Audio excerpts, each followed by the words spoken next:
Place à l'invité de Paris Direct, comme chaque jour. Et aujourd'hui, cet invité, c'est vous, Sidi Ahmed Seydnali. Bonjour, merci beaucoup d'avoir accepté notre invitation. Ce sera beaucoup plus facile à prononcer, on vous connaît sous le nom d'Al-Fadi, pour votre influence sur la mode en Afrique et dans le monde. Vous êtes donc créateur de mode, styliste nigérien, fondateur du Festival international de la mode africaine, dont la prochaine édition se tiendra en novembre au Maroc pour son 20e anniversaire. En 2014, le magazine Jeune Afrique vous classait parmi les 50 personnalités les plus influentes du continent africain, c'est vrai. Selon l'hebdomadaire, vous avez réussi à imposer le tissu africain dans les vitrines et défilés de haute couture à Niamey, Abidjan, mais aussi Paris, New York. Ça fait plus de 30 ans maintenant que vous avez commencé dans une petite usine de tissage à Niamey. Aujourd'hui, vos collections sont présentées dans le monde entier, par exemple en Corée du Sud, tout récemment. En 30 ans, qu'est-ce qui a changé dans la mode africaine et sa place dans le monde ? Comment vous l'avez vu évoluer ? Merci de m'avoir invité, je suis ravi d'être là. Et surtout que la mode africaine commence à voir le jour, commence à être reconnue, commence à être aimée. Et être portée par les plus grands de ce monde, les premières dames, les ministres, les grands acteurs, artistes, c'est un grand prestige pour nous. Donc ce qui a évolué, c'est qu'aujourd'hui les banquiers et les grands financiers commencent à y croire, commencent à comprendre que la mode africaine est un outil de développement conséquent, est un outil qui peut absolument créer de l'emploi, lutter contre la pauvreté. Aujourd'hui, si la BAD s'intéresse à la mode, si la Banque mondiale s'intéresse à la mode, je suis en train de créer au Niger la première université de la mode et des arts.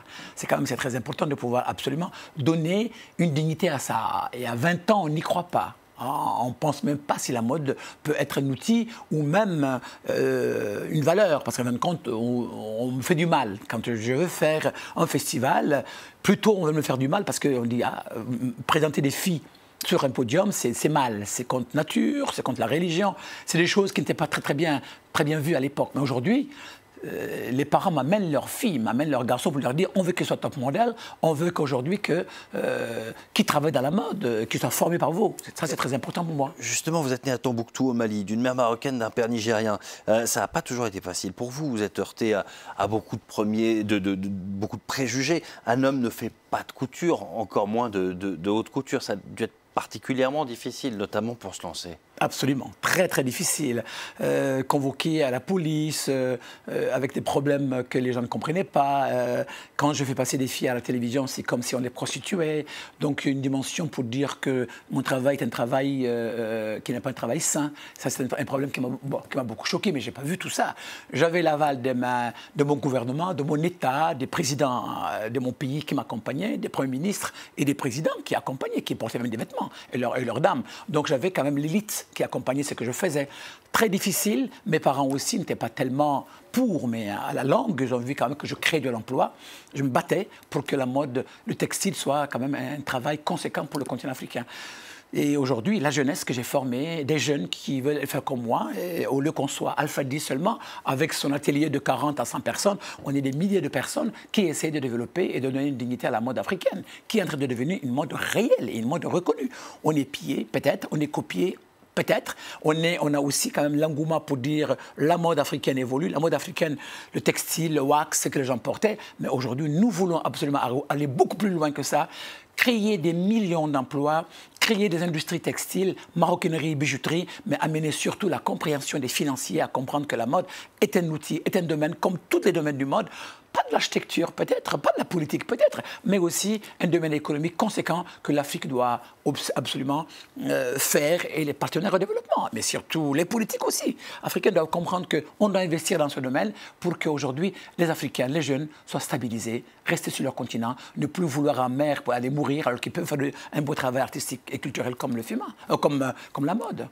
En plus, la mode africaine, ça fait partie de la culture du continent. C'est une culture à part entière. Exactement, vous avez tout compris. On aime se faire beau, on aime se parfumer, on aime porter des beaux bijoux. Donc ça fait partie de nous, c'est notre entité, c'est notre image. La mode africaine, c'est l'Afrique même. Nos princesses, nos princes d'antan, même d'avant, de Kanka Moussa, avec l'or, avec tout l'esprit de nos rois aujourd'hui, avec le royaume du Maroc qu'on a, avec ce qu'on a aussi.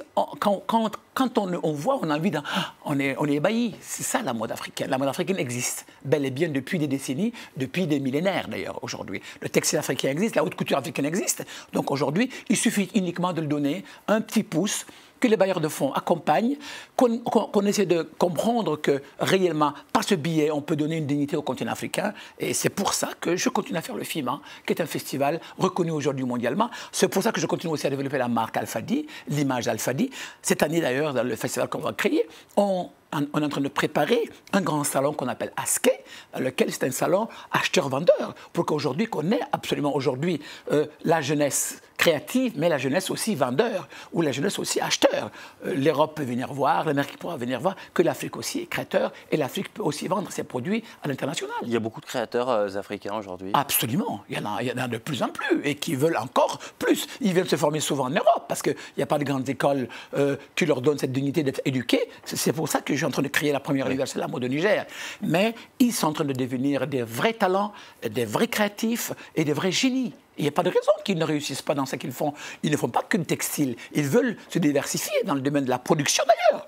C'est très important parce que faire de la mode, créer, avoir une image, je comprends. Mais qu'on crée sa production de 500 personnes, 200 personnes, 300 personnes par rapport au tissu, par rapport à la bijouterie ou par rapport aux cuirs et peaux, ça c'est un domaine qui est quand même porteur aujourd'hui. Et c'est là qu'il est l'avenir parce qu'au-delà de la création, beaucoup pensent, et à juste titre, que demain l'Afrique sera le lieu où seront produits les vêtements à l'avenir pour le monde entier. C'est la future usine technique du monde. Je suis certain, parce que la Chine a eu sa part, l'Inde a eu sa part, le Bangladesh. Et la Chine doit produire ailleurs pour baisser ses coûts. Exactement. Aujourd'hui, on est obligé de pouvoir être le continent de demain par rapport à la culture, par rapport à la création, par rapport à la production.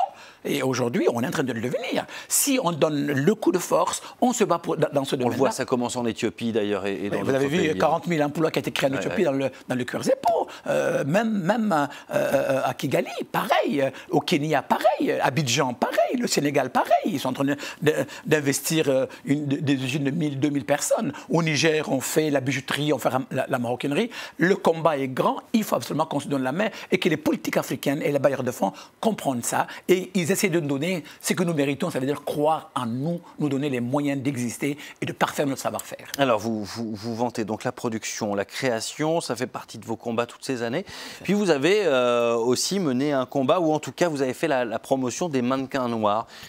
C'est pas forcément, on les remarquait pas beaucoup dans les années 80, et peu à peu vous avez réussi à les imposer.